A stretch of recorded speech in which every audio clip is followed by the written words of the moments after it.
10 years had passed since we exchanged vows. 10 years I believed were grounded in love, loyalty, and shared dreams. We had what looked like the perfect life. A cozy home, 2 wonderful children, and a relationship that, to me, seemed secure. But all of that came crashing down one evening during what began as an ordinary dinner. She was calm, almost detached as she spoke. Her words didn't waver. She confessed to having been unfaithful since the very start of our marriage. I blinked at her, waiting for the punchline. I thought she was joking, trying to be cruel or sarcastic. But the expression on her face didn't shift. Her tone was flat. She said she had never truly felt like I was the one, and had been involved with other men, more than one, throughout our years together. I was stunned. My body went cold. That night I couldn't sleep. I lay awake, haunted by the memories we'd built. Every trip, every celebration, every smile in the family photos. Had they all been part of some elaborate lie? The next morning, I looked at our kids, my world, and an awful thought began to take root. What if they weren't mine? I had never questioned it before. But now, doubt gnawed at my soul. Quietly, without telling her, I arranged for a DNA test. I submitted my sample along with both of theirs and waited. For a full week, I went through the motions at home, pretending everything was fine. But inside, I was unraveling, swallowed by a mix of dread, anger, and sorrow. When the results finally arrived, my hands trembled as I opened the email. The truth hit me harder than I could have imagined. My daughter was mine, but my son, our firstborn, was not. I sat frozen, staring at the screen. I didn't feel anything for a moment, just silence, emptiness. Everything I thought I knew, everything I had built my life around, was a carefully concealed betrayal.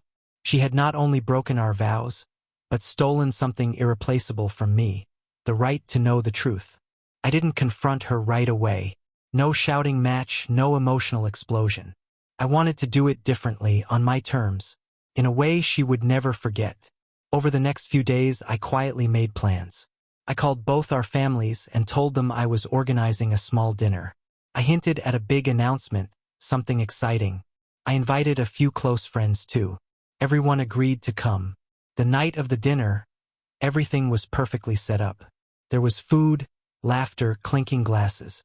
She seemed radiant, enjoying the company, completely unaware of what was coming. I stood, gently tapped my glass for attention, and the room fell silent. I started by thanking everyone for being there. Then I turned to her and said, "Remember that little confession you made the other night? About cheating since the day we got married?" Her smile faded. The room went quiet. Tension filled the air. I placed an envelope on the table and slid it toward her. "These are the DNA results. Turns out only one of our children is mine." A wave of gasps swept through the room. Her face turned pale. She tried to speak, but I held up my hand. "No," I said firmly. "This is your truth.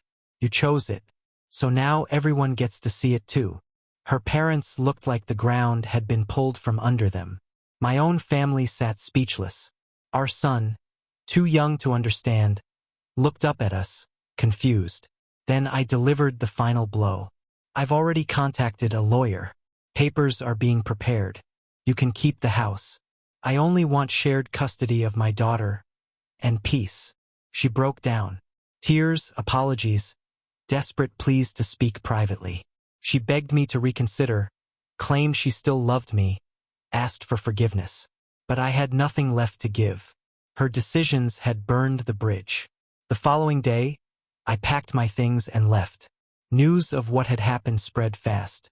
Friends and family reached out, some shocked, some supportive. Her carefully curated image began to crumble. But I hadn't done this to destroy her reputation. I did it because I needed closure, clarity, and to reclaim my dignity. In time, I rebuilt. I stayed deeply involved in my daughter's life and, despite everything, remained present for my son. He still saw me as his father, and I couldn't take that away from him. She tried many times to fix what she broke, but I never looked back. Her choices were hers to live with. I had made mine, and while the truth left scars, it also freed me. Sometimes the most powerful revenge doesn't come with rage. It comes with finality.